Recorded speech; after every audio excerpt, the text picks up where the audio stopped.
Derren, could you begin by telling me what cold reading is and how it's used?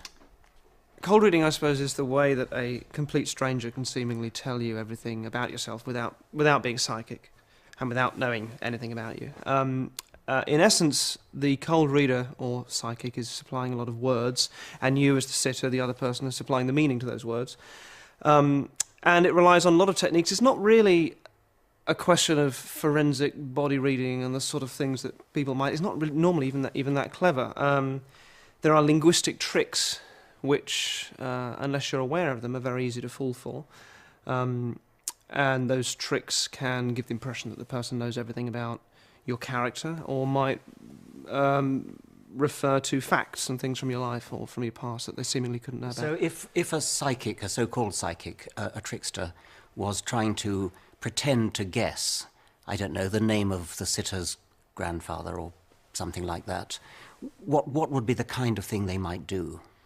Well, very often, I mean, even guessing the name of a grandfather, if you back up, what tends to happen is that the psychic will, if it's with a group of people, throw out a name and say, I'm getting the name John or Albert or some name that's sort of suitable for the age group they're working with. And now that name could refer to a person in the audience who's living, or it could refer to someone that's died, or it could be a friend of the, it really could be anything. So it's up to somebody to pick up on it and turn it into what they want it to be. And of course, if they say, yes, that was my husband, then the reader can go, yes, that's right, he's here, he's saying he still loves you, or whatever that is, and they turn it back into, make it sound as if they were saying it was your husband, when in fact it could have been anybody, it could have been the name of the person that was sat there.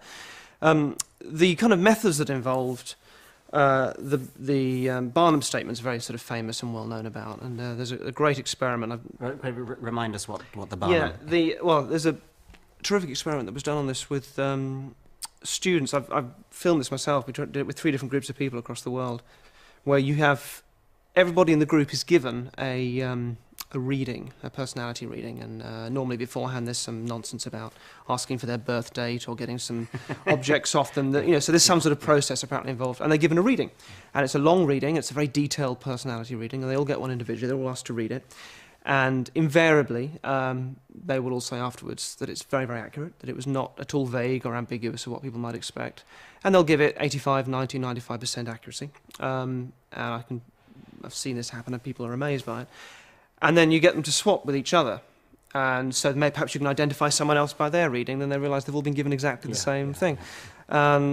Which was written months ago before I even met them, And the statements that fill those sorts of readings are generally Barnum statements. And Barnum statements are things which essentially apply to anybody. This is only part of the cold reading skill, but it's a major part of it.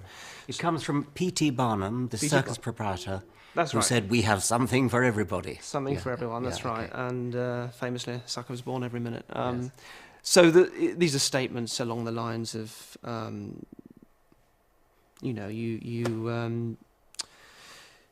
you're somebody who you tend to keep people a little bit at bay, but when... You're a caring person. Yeah, you're a caring, you keep people a little bit at bay there. You tend to keep people at arm's length, but when you allow people into that inner sanctum of, when they become your close friends, if they betray you, then that really hurts, And you're not saying anything other than you're closer to people that you're close to. Then it means nothing, absolutely nothing.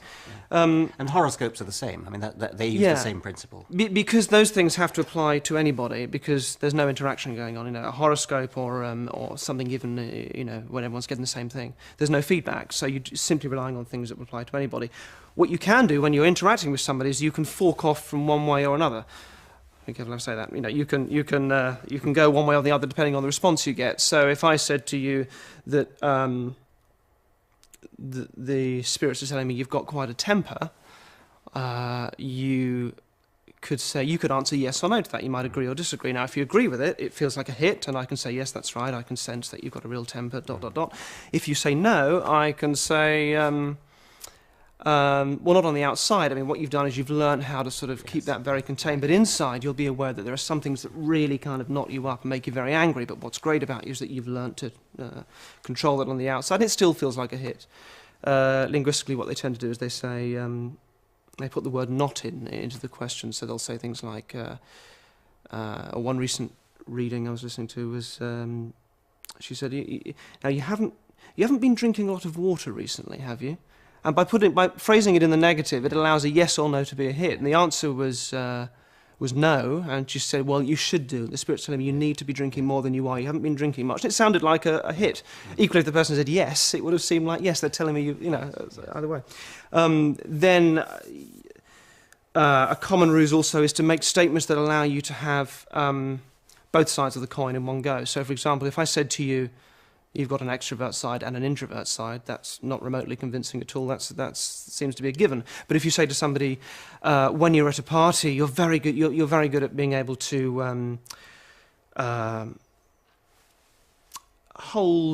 hold court. You can entertain people. You're very good at being really the life and soul of a party. But what's interesting about you is that when you walk away from that, you'll often find yourself at home running back through conversations in your head and wondering, oh, what did that person mean? Why did I say that? That was stupid. And when you're even at those parties, even though you like to think that you're somebody who can be in charge and very charismatic, you'll often find yourself just stood there thinking, God, why am I here? It's like everyone is a million miles away, and you're aware that that is a facade that you put on. Now, whether or not that applies to you, the fact is all I'm doing is saying that you've got an introvert and an extrovert side, which cancels itself out. It means nothing. And yet most people will find a way of sort of making that easily fit themselves. Now, when you analyse these things like the Barnum effect and cold reading, you're doing it in a sort of rational way. I take it that the psychics and palm readers and astrologers and people who do it know perfectly well what they're doing, and therefore they are fakes. But are all of them fakes, or do some of them somehow manage to fool themselves as well? I think the difference is how good they are at it, which is unfair in a way, because it maybe becomes, or maybe it's unfair. The good ones are the fakes? I think the difference is you can see when cold reading is at work, when you know the tricks, when you know the same old things coming out about. You've got an old box of photographs at home with and you've got the sort of the tricks that they come out with, and the pushing for statements, making somebody make a statement hit, and if they don't, moving on to the next person. One I was listening to recently, you've been doing a lot of spirit telling me you've been doing a lot of sewing.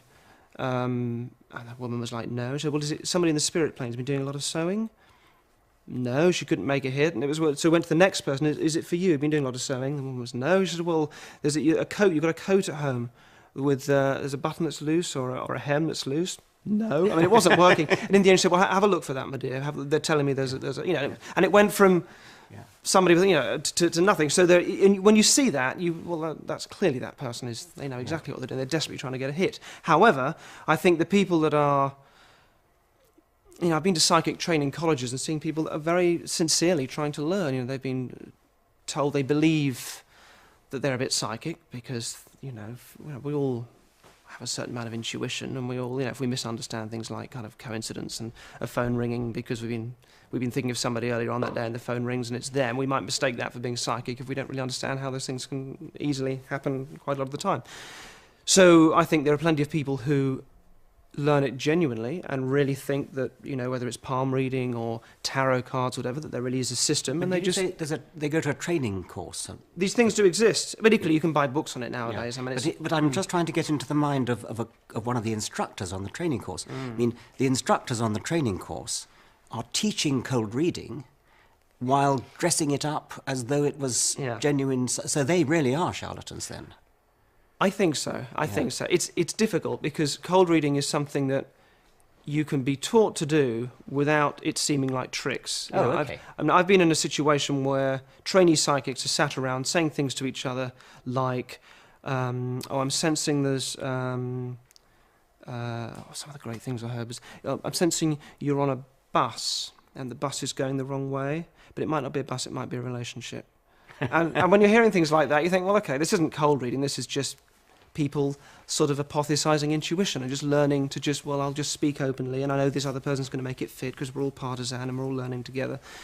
And that just seems sort of naive and a bit of a shame. When they're learning it all together, they're still dressing it up in their own minds as the spirit world talking to them, rather than... Absolutely. But all it is it's just being intuitive and being open and being... Well, just say what you feel. That's all it is. It's this whole thing of intuiting your way to enlightenment and knowledge, which is, a potentially disastrous way of thinking. As for what the teachers are teaching them, I can only imagine that the teachers who are maybe more media savvy, more sort of career psychics and mediums, are very aware of what's going on and very aware of what the tricks are. But it's difficult to tell. But yes, I've heard it suggested that sometimes these rather lucrative acts that people put on of psychic divination and things often start out as a kind of folie à deux, that somebody and his partner or his father or something kind of manage to convince each other that they can do something that they can't, and they sort of rev each other up.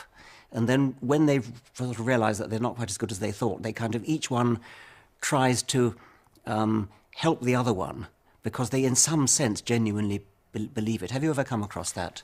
And are you talking about psychic performers? So I think I'm talking about psychic performers who actually use conjuring tricks and pretend that they're not, but still kind of half believe in that they really are psychic, because once they had a really good success, which was a genuine accident or something, and so they're encouraged by this folie à deux partnership, and maybe the partner rigs it so that even the performer thinks he's getting hits which he's really not, that kind of thing. I think the more common route, I think there are two common routes. One is the magician who crosses over to the dark side, who knows what he's doing but realises there's more money to be made in psychic readings than there is in doing tricks. We all know examples of that. We all know examples of that, but there's plenty of that around. Yeah. The other route is the sort of the stage medium, going back to sort of Doris Stokes very famously, sort of normally from showbiz stock, have normally been taught the skills by people from that world that just see it as part of performance, as part of showbiz.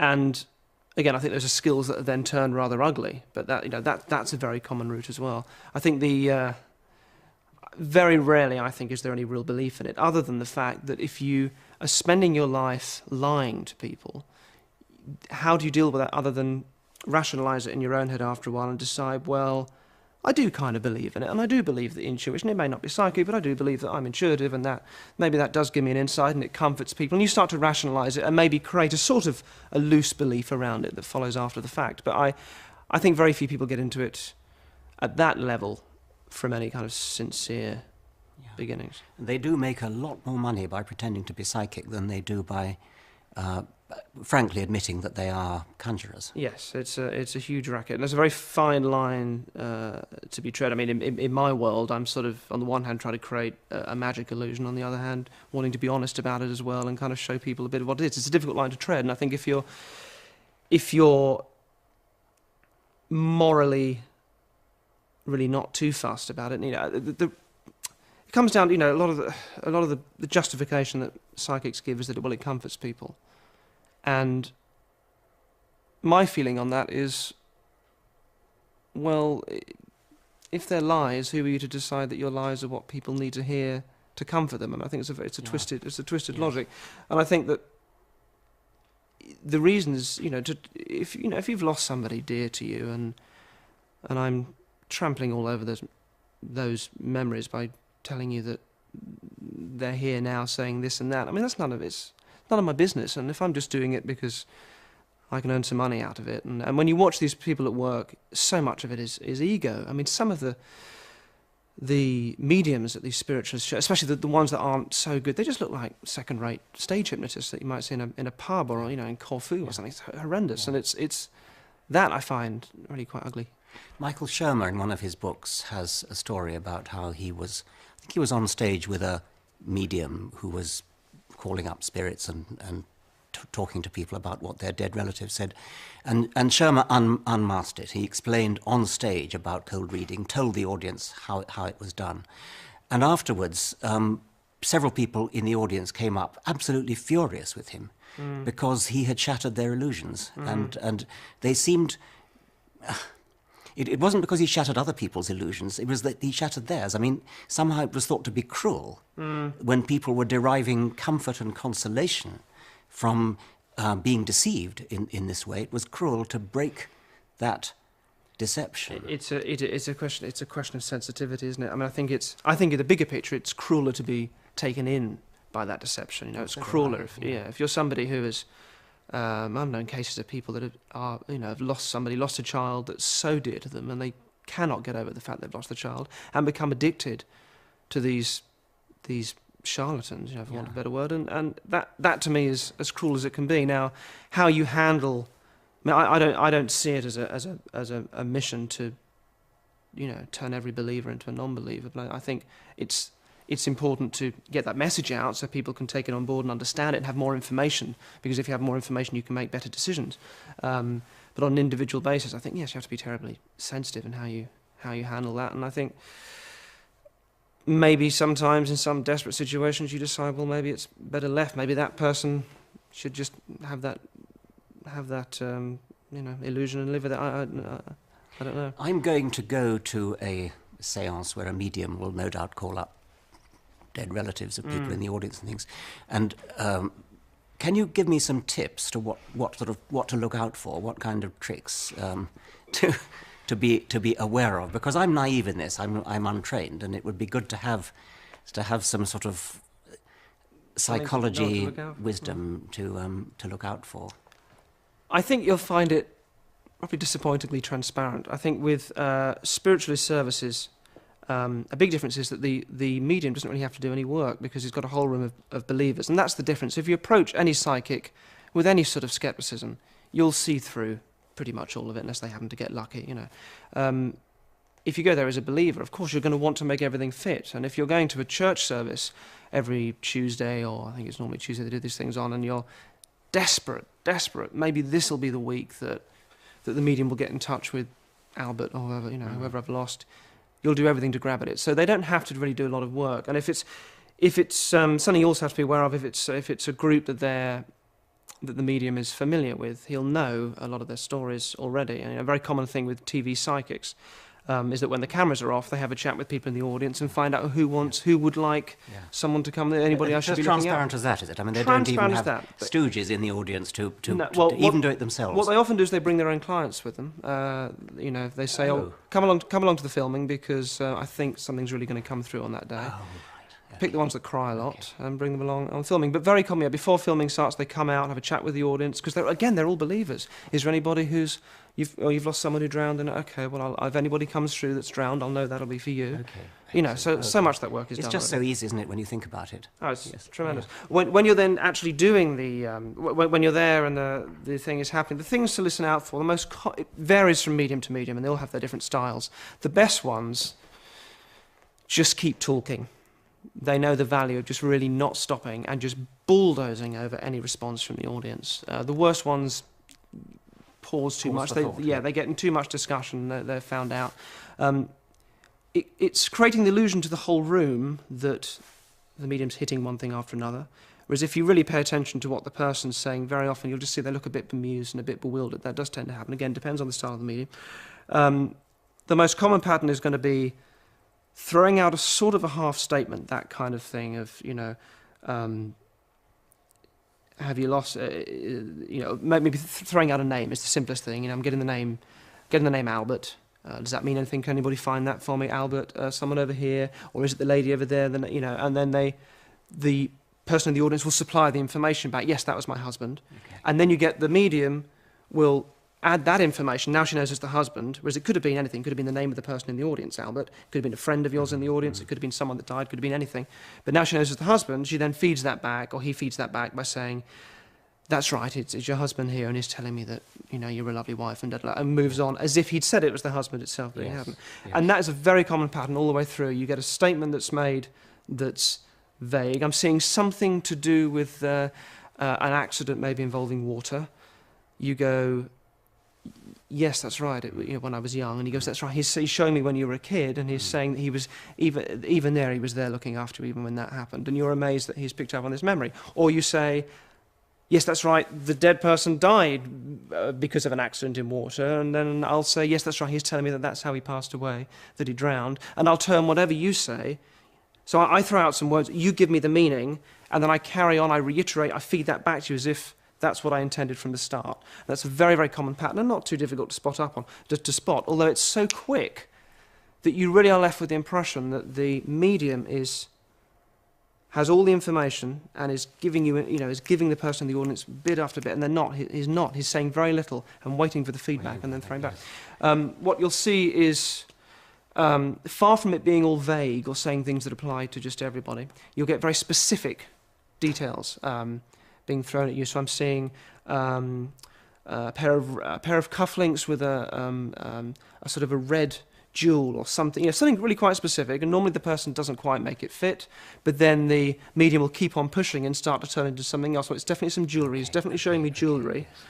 And then, of course, they're going to make jewellery fit. Well, yes, it was, I've got some jewellery at home. That's right, he's saying, have a look in your jewellery box because it's something there you've forgotten. And the red cufflinks have been forgotten. So keeping track of, well, what was the medium pushing for at the beginning? And one thing I saw was there's a dog. He's saying it's something to do with his dog that used to sleep in the hallway. And the answer sort of came back, sort of, no. Yeah, well, it's something in the hall. It could be a picture of a dog. Is there a picture of a dog in the hallway? And the answer came back, no. I mean, I've just put up another picture. I put up a picture in the hallway of the family or something. That's it. He's saying he doesn't like the picture in the hallway. The dog was forgotten. Yeah. But it actually started off talking about a dog. Yes. And purely because of what the audience member said, now it's about a picture in the hallway. It's become something completely different. But it looks like the medium was just sort of fumbling. Yes. Whereas in fact he's gauging everything on what the person's giving him. I suppose the other thing, I imagine some people listening will be saying to themselves, oh yes, well I see that. But on the other hand, I was told a story by somebody who was told a story where the medium really did get an exact fit. And I suppose the point there is that stories only get passed on the very rare occasions when they do get an exact hit. I mean, nobody goes around telling stories of fails. Exactly. failures. Well, one of the first things you learn as a magician is that you do a trick, but half of the trick happens afterwards when that person remembers it and then wants to tell somebody else in a way that doesn't make him look stupid and look like he's been fooled. Yes. So things get exaggerated. In the same way, if you've had a great holiday and you come back and you want to tell everybody about it, you know. So these stories we hear are always deleted and edited and twisted in all sorts of ways. I heard a tale which I thought was kind of interesting of a psychic who was at a policeman's event, and apparently it was a psychic the police had used. Although I think normally it's psychics saying they've helped the police, but either way, she was at this event, and this was being told to me by a friend of somebody who was there that the psychic spoke to at the end of the evening. And the psychic came up to this guy who was a policeman and said, "Oh, very nice to meet you," and shook his hand. And as she shook his hand, she sort of stumbled back a bit and rolled her eyes back into her head and said in a sort of far-off voice, "Oh, you better leave. Henrietta's cold. Henrietta's cold. She's waiting for you." And then she snapped out of it and said, "That was who's Henrietta?" And the guy was amazed because Henrietta was the name of his car. And when he went outside, it was snowing. So Henrietta was cold. Now, this guy tells my friend tells me with that air of, how do you explain that? Yes. And obviously it's a lovely story, and who knows what actually happened, but it's a great story that's come out of it. But if the woman had gone up to him and merely said, well, apparently you call your car Henrietta, which was the only bit of information that was of interest, that was the name of the car. Somebody comes up to you and says that, you just go, "Oh, who told you that?" Obviously, presumably loads of people at the event knew that, he's a policeman, he's called his police car a name, they presumably know that. Yeah. So it's not a big deal, the fact that she would know that or might have found it out. But because of how she presented it, through nothing other than showmanship, it made the difference between a non-event that would be passed over and a massive event for this guy that has presumably changed his belief on a lot of things. And he goes around telling other people. During the making of this programme, I've talked to a number of psychics and palm readers and people like that who've sort of done me. And what slightly disappointed me is that they got spectacularly bad results. I mean, I thought at least they'd be good at it and that they would sort of get a reasonable number of hits. And bearing in mind that what they are is like some kind of conjurer. I mean, if a stage conjurer scored as many misses as these people, he'd be booed off the stage. And yet, because they bill themselves as psychics rather than conjurers, paradoxically, they're given more latitude, they're given more license to fail than if they were taking rabbits out of a hat or sawing women in half or something. Yeah. So there's a sort of paradox there. Well, this, despite the fact that extraordinary claims demand extraordinary proof, so you'd imagine that it would be they'd have a much harder job. Whereas the reality is they have everything stacked in their favour. They tell you that it's not an exact science. That some of this may not work, and all I do is I get a sense of this, and you'll help me make that fit. And if it doesn't work, then they make no promises for a start, which is a very odd thing from the outset. Don't know what they're claiming if they can't make any promises.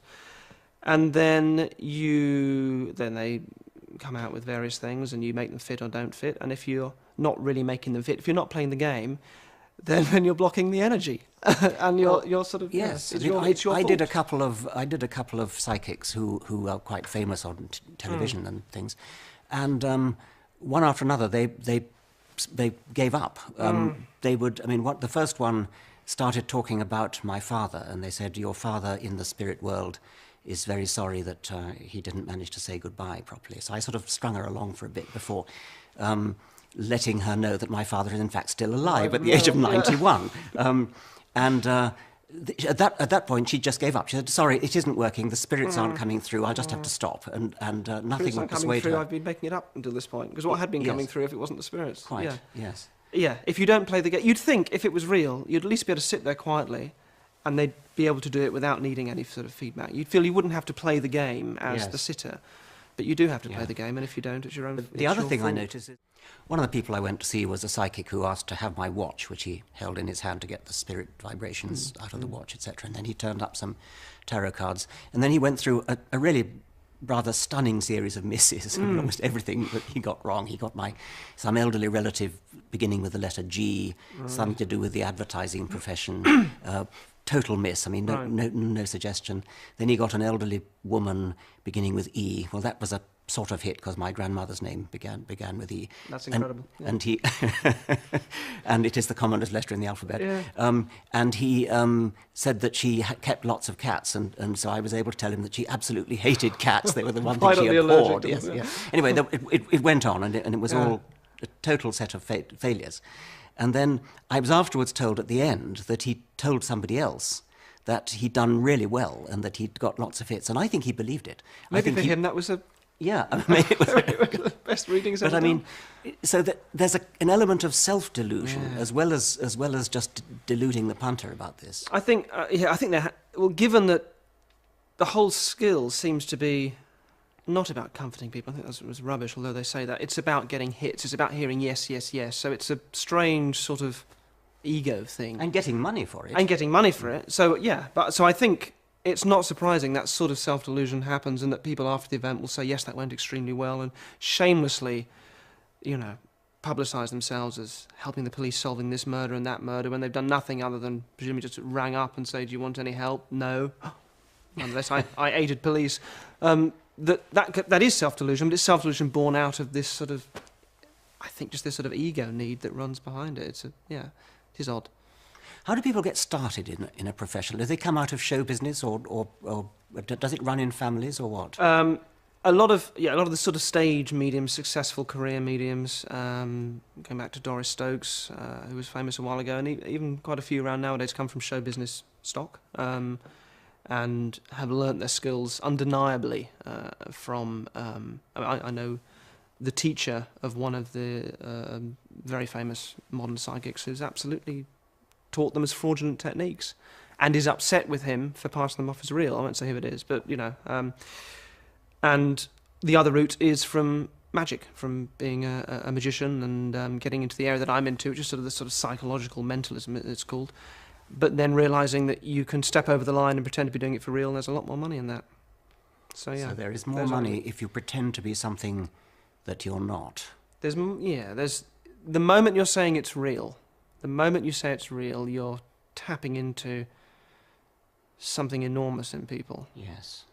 And there's also the paradox which we talked about before, that you're then subject to actually less scrutiny. Yes. Less need for proof. You don't have to sort of show that you've got nothing up your sleeve, because people aren't primed to suspect that you have got something up your sleeve, and so you can have any number of magnets and wires and things, anything you causing like, bangs and bumps and things, which a stage magician wouldn't be allowed to have, because or at least he'd have to conceal them slightly better. You have to work a lot harder when it's just tricks. So it's a kind of win-win situation, really. You win more money, and you have to do less good tricks in order to win it. You stack everything on your side from the start. You make no promises, and if it doesn't work, you can just say it's the person's fault for not... either it's a bad day, or the spirits have left you, or the person's blocking the energy. There was one discussion I had when we filmed something along these lines that we didn't end up using because they were just so terrible. Was a discussion between a guy who was just our control subject, so he was neither being difficult, he was just being honest, and a psychic who said to him, "Now I'm sensing you live you either live on your own or you live with other people. And he said his response was, I don't know, can you be a little bit more specific? So she reiterated, well, it's either on your own or with a group of people. And again, he said, well, I'm really not sure what you mean, can you be more specific? At which point the instructor intervened, quite chippily, and said, look, you either live on your own with other people, which is it? And he said, well, I don't know how to live with my family. I'm not sure what that means. She said, well, then you live with other people. Don't block the energy. And was quite livid with him. I can't remember your question, but I just thought that was funny. It's very funny, yes. If you ask about the growth of irrationality, why people want to be hoodwinked. Do you think there's... Sorry, just one second. Just a minute, Richard. Okay. I'm always very bad at sort of gauging the zeitgeist, but do you feel that there's any kind of growth in gullibility and in exploitation of gullibility going on at the moment? I think the psychic industry has been around for so long. It's by no means is it a modern phenomenon. Very big in the 19th century. Huge in the 19th century, yes. But in its way, always sort of been around. Always been around. And the spiritualists of the 19th century that were making tables rise in the air and tambourines bash around in the dark, and now, because since infrared photography was invented and they were caught out by photographs in the dark, now they've turned into the modern day spiritualists who just talk, and it's a lot more difficult to disprove. So it's been around for a long time in different guises. But we live in an age where less people are going to church, and there's a suspicion of science, I think, through the relativist agenda that we've been through of all truth is equal, and nothing's really true, and that my truth is the same as your truth. It just comes from my culture and my values, and that's all there is. And if you buy into that, then the scientific model is just one model, which is no more or less valid than the New Age model or whatever. And that way of thinking throws all rational discussion out the window, and all possibility of the importance of evidence and the importance of discussing these things as adults out the window, and you're sort of left with a culture where everything's as valid as everything else. So of course that's going to perpetuate an acceptance of alternative medicines, obviously, which are huge now, and belief in these psychics and charlatans, and that industry as well, of people that realise it's a fairly easy job to get up on stage or sit one-on-one with somebody in their front room and charge whatever to trample over your memories of a child that you've just lost. I mean, it's yes. Revolting. I'm slightly surprised that the academic sort of Sude's cornery of cultural relativism and things, which is big in academic departments in universities, has actually trickled down to that extent into the sort of mass audiences that are fooled by these fakes. I mean, it sounds as though that has been a trickle-down effect, but perhaps they're not aware of it or something like that. I think, yeah, it feels unfashionable to talk to people about the importance of evidence, of testing things, even just in a little way. A friend of mine who's a psychic told me about, she puts crystals in her plants and they grow better. And I said, well, you've got loads of plants. Have you ever put two in the same window and watered them the same? Maybe just put crystals in one and not the other.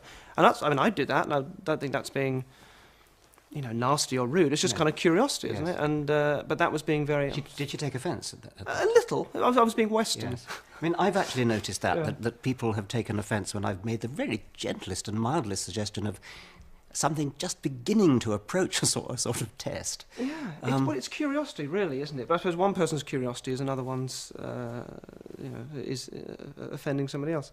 But I think, yes, there is... The trickle-down effect is interesting. I think it's always been there, but I think there is...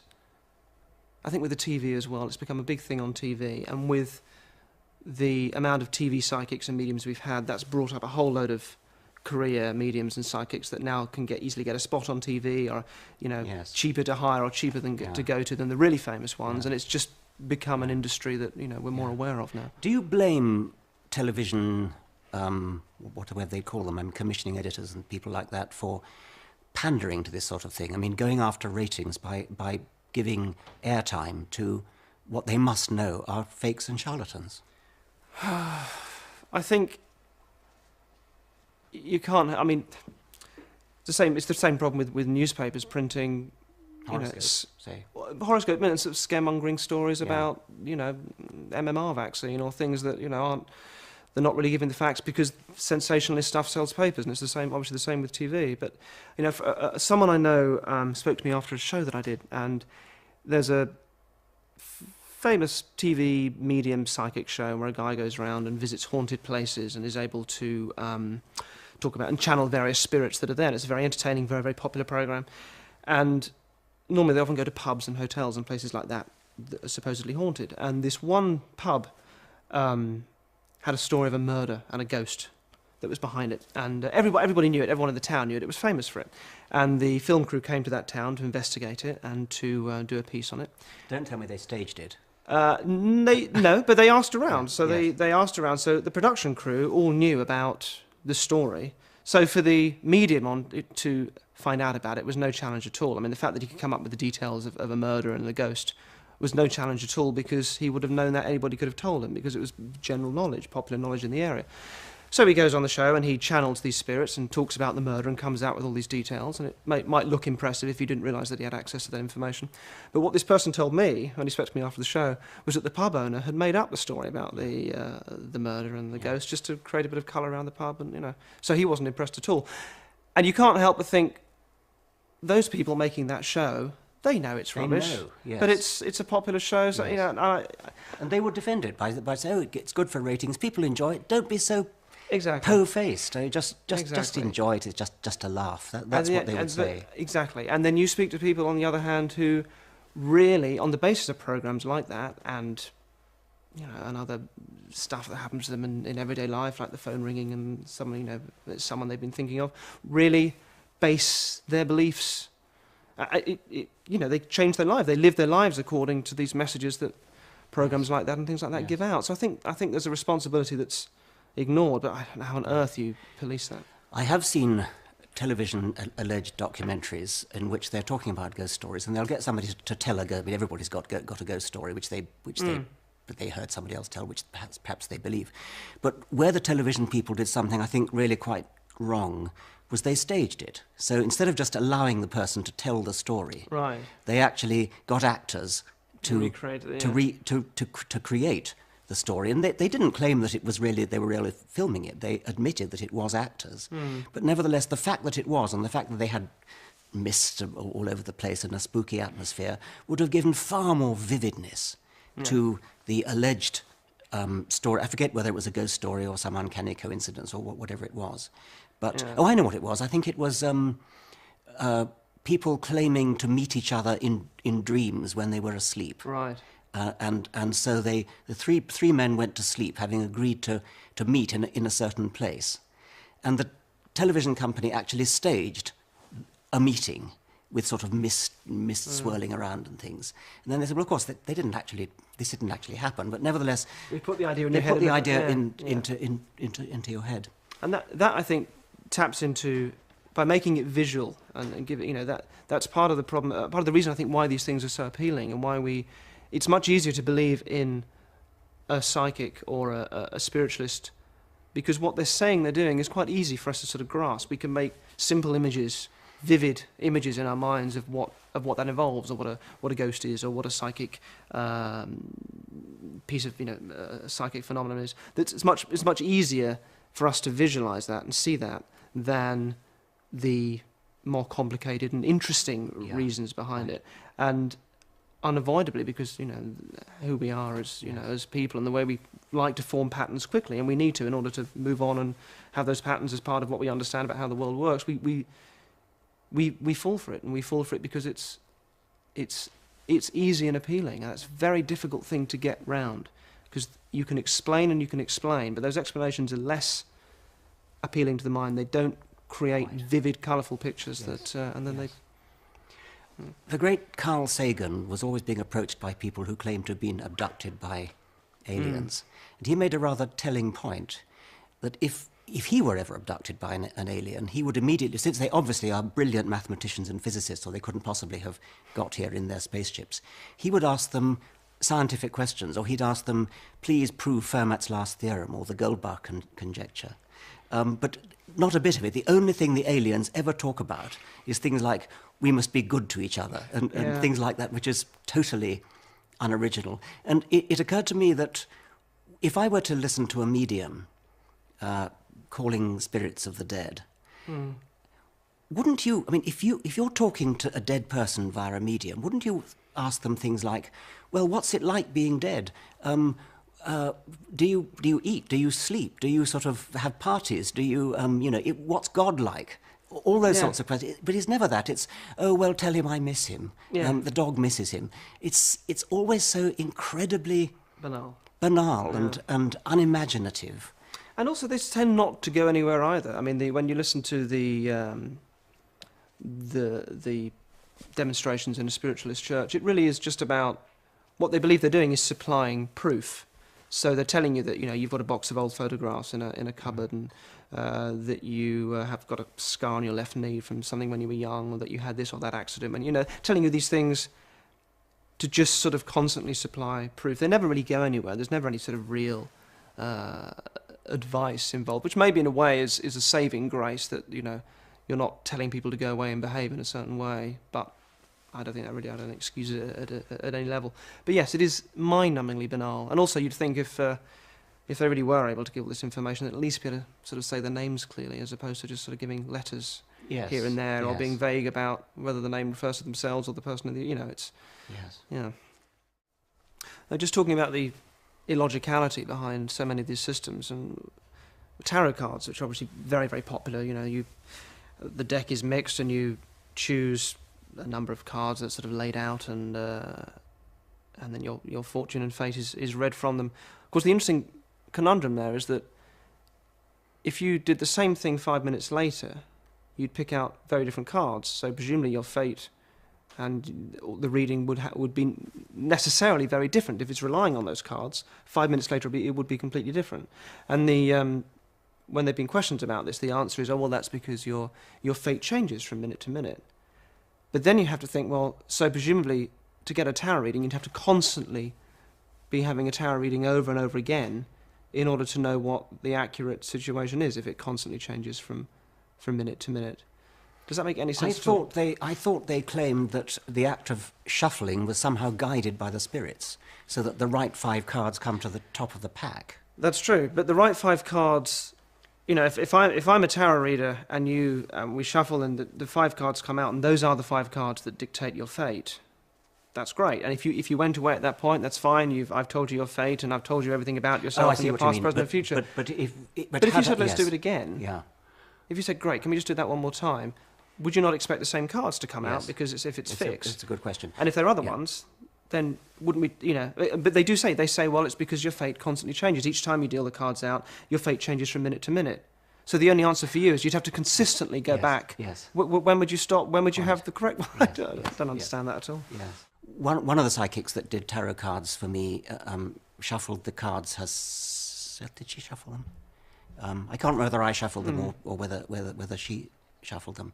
But I asked the question, but how do the spirits actually influence the position of the cards? And that was the point where she gave up. It was a different one. She gave up at that point because I was being... You're blocking the energy, I was being too inquisitive. I was being too sceptical. And so that brought the thing to a halt. I had the same thing with the palmist. She started talking about it, and I was trying to be interested, and I sort of was interested. I'd never had it done before. And I said, so what is the link between your personality and your future and so on?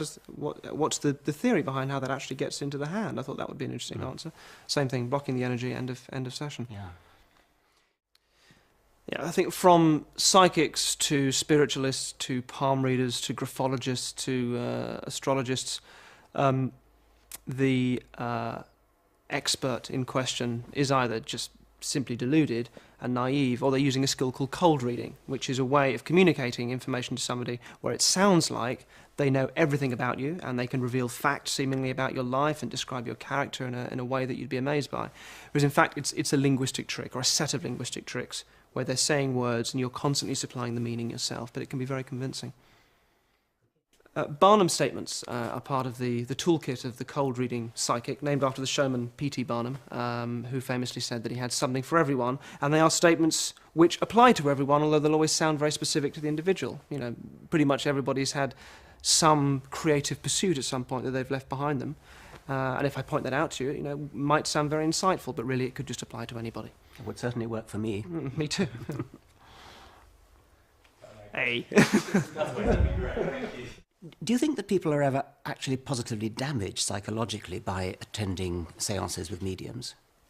I think there are certainly rare cases, maybe not that rare, of people who get quite addicted to it. You know, if you've lost someone that's very dear to you, it's an ugly situation where if you get addicted to a charlatan or a number of charlatans on stage, if you go to every medium show you can because you want to reconnect with someone you've lost, I think that's damaging. I think I remember reading. This was told to me by a friend of a woman who'd been to a rally given by Doris Stokes, who was a famous medium a little while ago. And what Stokes' people would do is they'd go to a new town and they'd have any number of letters coming in from people desperately wanting Doris to get in touch with someone they'd lost. So Stokes is turning up she's got all the information, she doesn't have to really do any cold reading at all. It's called hot reading. It's known as when you know the information up front. But what they'd also do is they'll go through the papers and find any stories of accidents or where people have been lost. And this woman got a phone call from Stokes' people saying, we know that you've... Doris has she's got a message for your son. You've lost a son in an accident. Is that right? She said yes. It had been in the papers. It was quite a well publicised thing. Well, she'd like to give you a message from her son, from your son. So would you come to the rally? And this woman, well, she can't just give me this message on the phone. Well, no, she'd really like you to come to the rally where the spirits are. Okay, so this woman turns up, and they also said to her on the phone, would you wear like a red top or just something so she knows to identify you, so she knows where you are? We've got you a really nice seat near the front. So this woman turned up, a bit sort of bemused by the whole thing, but thinking, okay. And during the show, after Stokes had had a few misses, and needed to lift it a bit, she said, there's a lady over there in the red jumper over there, and there's a lovely lad coming through to me now. He said he died and he was your son, and it was a drowning, wasn't it? Is that right, my love? Is that right? Yes. She's going, yes. Oh, she stands her up. Yes, that's right. Oh, he's just saying, it was terrible, but he loves you, and you're not to feel bad about it. You're not to blame yourself. And then goes over there. And the audience are amazed because it looks like she's just been able to... But this woman felt so violated. Mm.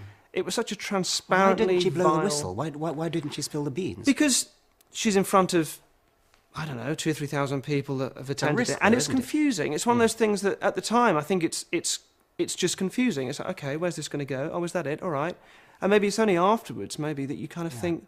But she could have written a letter to the local paper or something. I don't know. I don't know what she did, as it was a friend of hers that told me the story. But I think there's no doubt that for a lot of people, because it really isn't always that convincing, it can be very ugly. Actually, even if she had blown the whistle, I've just remembered a story of James Randi about how he unmasked a psychic who was using he had a earpiece, right? And he had somebody talking to him by radio, who was feeding him information that he was getting from the back of the room. Mm. And Randy actually got an engineer to intercept the radio frequency, and so he actually had a film which was shown on national television in America of this bogus psychic. Calling spirits out and saying, I'm getting so-and-so, and getting uncannily accurate information. And all the time, the television audience was hearing the prompting voice that was going into the earpiece. They were hearing it. I see, right, yes. The man should have been completely destroyed. And what happened, he went on with his career as if nothing had happened. It's as though people just don't want to know. They don't want these people to be unmasked. And if they are unmasked, it's almost as though they just go into denial and cut it out. Or maybe there are enough people out there who just hadn't seen that television show and so didn't know that he'd been unmasked. But that particular charlatan to this day, according to Randy, is doing a brisk trade despite an unmasking which could not have been more devastating, you would have thought. I think, psychics are going to be no strangers. Where does your scepticism come from?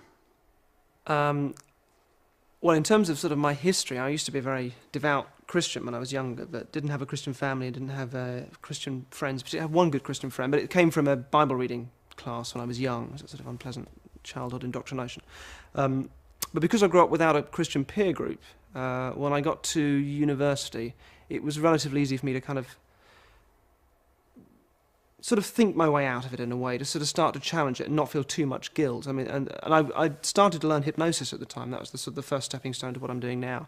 And I had all these Christians terribly upset and offended that I was doing it because it sort of ushered in demons, as far as which to me, I kind of thought, well, if you believe that God created us, surely the mind is the pinnacle of that creation. So why looking at the mind in any way would be seen as demonic and a bad thing? I didn't really understand, let alone, if you don't understand hypnosis, how can you say it ushers in demons? And I know I understand it better than they did. So that was a strange kind of, I realised there was just this fear issue with anything that was misunderstood. And the New Age industry at that time was really blossoming, and it was a real bête noire to the fairly rabid pastors that I had and saw at churches. But because at the same time I was getting into magic, and through magic realising how things like tarot cards and psychics really work, and that there's nothing mystical about it that could therefore be seen as dangerous, but it's just simply just sort of rubbish and charlatanism and psychology at work. Two things happened. One, I realised that I talked to psychics, and I'd listen to their sort of circular belief, and I'd think, well, I am just doing exactly the same thing as a Christian. The only difference is it's easier to sort of laugh at them because it's a fringe belief, whereas my belief is so much more endorsed institutionally that it's more respectable. But I thought, well, I'm just being a hypocrite, so I started to read some theology texts and books about sort of how the Bible really kind of came together, and a kind of a mixture of books that I hope would at least challenge my easy, pat answers that I had as a young Christian. And I felt that if I could undo all the easy answers, if I just had a bunch of questions, that I might actually be able to build a much stronger, more defensible faith from it. And then that just sort of didn't happen. It just all seemed silly, and I realised there was no going back. And once you accept that the Bible isn't a historical account of things that have happened, then you're sort of left with no basis for it at all. From that, then, I wanted to defend my non-belief as strongly as I felt that I should have been able to defend it as a believer. So that's something that's been left with me. And on the back of that, and off the back of the magic, a sort of an understanding how these supposedly paranormal industries work, I think you end up just feeling, well, there's information, being open-minded isn't about accepting things mindlessly. Being open-minded is about having the information and then making the best decisions you can. If a chap called Ian Rowland, who wrote a good book on cold reading, made the point that if you're a chef and you think, well, I know if I put poison in this soup and give it to these 200 people, it's going to kill them. But hey, I'll be open-minded. That's not being open-minded. That's just being ignorant. That's just not working with the information you've got. So we have information on things like placebo effect and information like cold reading, and these things exist, and false memories and anecdotal and all those things that are important. And taking that on board is just about being able to make better decisions. That's about being truly open-minded. Ignoring them and putting them to one side in this sort of pursuit of easy answers and intuition as the be-all and end-all of truth. That's not being open-minded at all. I think that's very narrow-minded, and certainly to laugh at people that say that evidence is important, I think that's hypocrisy of the worst kind to call them narrow-minded. Thank you very much. Thank you very much indeed. No, real pleasure. Thank you. Thanks. The kind of methods that involved the Barnum statement's very sort of famous and well known about, and there's a great experiment. Remind us what the Barnum. Yeah, there's a terrific experiment that was done on this with students. I've filmed this myself. We did it with 3 different groups of people across the world, where you have everybody in the group is given a reading, a personality reading, and normally beforehand there's some nonsense about asking for their birth date or getting some objects off them. So there's some sort of process apparently involved, and they're given a reading, and it's a long reading. It's a very detailed personality reading, and they all get one individually. They're all asked to read it. And invariably, they will all say afterwards that it's very, very accurate, that it was not at all vague or ambiguous of what people might expect. And they'll give it 85, 90, 95% accuracy. And I've seen this happen, and people are amazed by it. And then you get them to swap with each other. And so perhaps you can identify someone else by their reading, then they realise they've all been given exactly the same thing. Which was written months ago before I even met them, And the statements that fill those sorts of readings are generally Barnum statements. And Barnum statements are things which essentially apply to anybody. It's only part of the cold reading skill, but it's a major part of it. It comes from P.T. Barnum, the circus proprietor, who said, "We have something for everybody." Something for everyone, that's right. Okay. And famously, a sucker was born every minute. So these are statements along the lines of...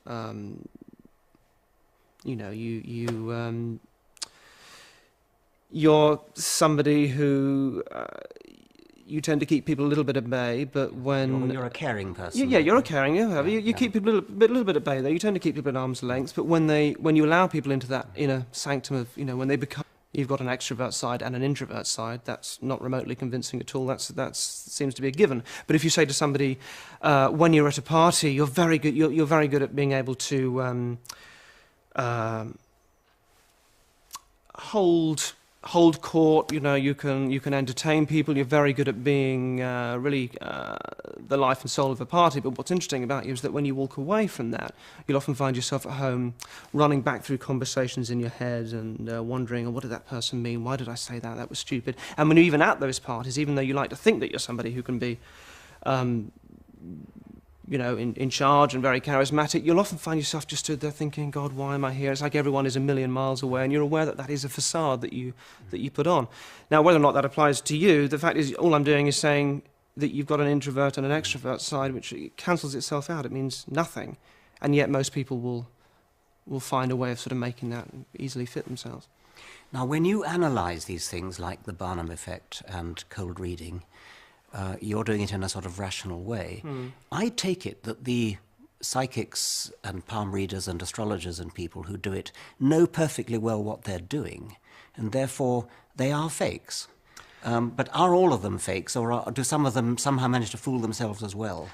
I think the difference is how good they are at it, which is unfair in a way, because it maybe becomes, or maybe it's unfair. The good ones are the fakes? I think the difference is you can see when cold reading is at work, when you know the tricks, when you know the same old things coming out about. You've got an old box of photographs at home with and you've got the sort of the tricks that they come out with, and the pushing for statements, making somebody make a statement hit, and if they don't, moving on to the next person. One I was listening to recently, you've been doing a lot of spirit telling me you've been doing a lot of sewing. And that woman was like, no. She said, well, is it somebody in the spirit plane has been doing a lot of sewing? No, she couldn't make a hit. And so went to the next person, is it for you? You've been doing a lot of sewing? The woman was, no. She said, well, there's a coat, you've got a coat at home with, there's a button that's loose or a hem that's loose. No. I mean, it wasn't working. And in the end, she said, well, have a look for that, my dear. They're telling me there's a, and it went from somebody with, to nothing. So when you see that, that's clearly that person is, they know exactly what they're doing. They're desperately trying to get a hit. However, I think the people that are, I've been to psychic training colleges and seen people that are very sincerely trying to learn. They've been told they believe that they're a bit psychic because, we all have a certain amount of intuition, and we all, if we misunderstand things like kind of coincidence and a phone ringing because we've been thinking of somebody earlier on that day and the phone rings and it's them, we might mistake that for being psychic if we don't really understand how those things can easily happen quite a lot of the time. So I think there are plenty of people who learn it genuinely and really think that, whether it's palm reading or tarot cards or whatever, that there really is a system. But and they go to a training course. These things do exist. But equally, you can buy books on it nowadays. Yeah. I mean, but I'm just trying to get into the mind of one of the instructors on the training course. I mean, the instructors on the training course are teaching cold reading while dressing it up as though it was genuine. So they really are charlatans then. I think so. I think so. It's difficult because cold reading is something that you can be taught to do without it seeming like tricks. Okay. I've been in a situation where trainee psychics are sat around. Derren, could you begin by telling me what cold reading is and how it's used? Cold reading, I suppose, is the way that a complete stranger can seemingly tell you everything about yourself without being psychic and without knowing anything about you. In essence, the cold reader or psychic is supplying a lot of words, and you as the sitter, the other person, is supplying the meaning to those words. And it relies on a lot of techniques. It's not really a question of forensic body reading and the sort of things that people might... It's not really normally even that clever. There are linguistic tricks which, unless you're aware of them, are very easy to fall for. And those tricks can give the impression that the person knows everything about your character, or might refer to facts and things from your life or from your past that they seemingly couldn't know about. So if a psychic, a so-called psychic, a trickster, was trying to pretend to guess, I don't know, the name of the sitter's grandfather or something like that, what would be the kind of thing they might do? Well, very often, I mean, even guessing the name of a grandfather, if you back up, what tends to happen is that the psychic will, if it's with a group of people, throw out a name and say, I'm getting the name John or Albert or some name that's sort of suitable for the age group they're working with. And now that name could refer to a person in the audience who's living, or it could refer to someone that's died, or it could be a friend of the person. It really could be anything. So it's up to somebody to pick up on it and turn it into what they want it to be. And of course, if they say, yes, that was my husband, then the reader can go, yes, that's right, he's here, he's saying he still loves you, or whatever that is. And they turn it back into, make it sound as if they were saying it was your husband, when in fact it could have been anybody. It could have been the name of the person that was sat there. Your close friends. If they betray you, then that really hurts, And you're not saying anything other than you're closer to people that you're close to. Then it means nothing, absolutely nothing. Yes. And horoscopes are the same. I mean, that they use the same principle. Because those things have to apply to anybody, because there's no interaction going on. A horoscope or something given, when everyone's getting the same thing. There's no feedback, so you're simply relying on things that will apply to anybody. What you can do when you're interacting with somebody is you can fork off from one way or another. Be careful I say that. You can go one way or the other depending on the response you get. So if I said to you that the spirits are telling me you've got quite a temper, you could answer yes or no to that. You might agree or disagree. Now, if you agree with it, it feels like a hit, and I can say yes, that's right. I can sense that you've got a real temper. ... If you say no, I can say. Well, not on the outside. I mean, what you've done is you've learned how to sort of keep that very contained. But inside, you'll be aware that there are some things that really kind of knot you up and make you very angry. But what's great about you is that you've learned to control that on the outside. It still feels like a hit. Linguistically, what they tend to do is they say, they put the word not into the question. So they'll say things like, one recent reading I was listening to was, she said, now you haven't been drinking a lot of water recently, have you? And by phrasing it in the negative, it allows a yes or no to be a hit. And the answer was no. And she said, well, you should do. The spirit's telling me you need to be drinking more than you are. You haven't been drinking much. And it sounded like a hit. Equally, if the person said yes, it would have seemed like, yes, they're telling me either way. Then a common ruse also is to make statements that allow you to have both sides of the coin in one go. So, for example, if I said to you,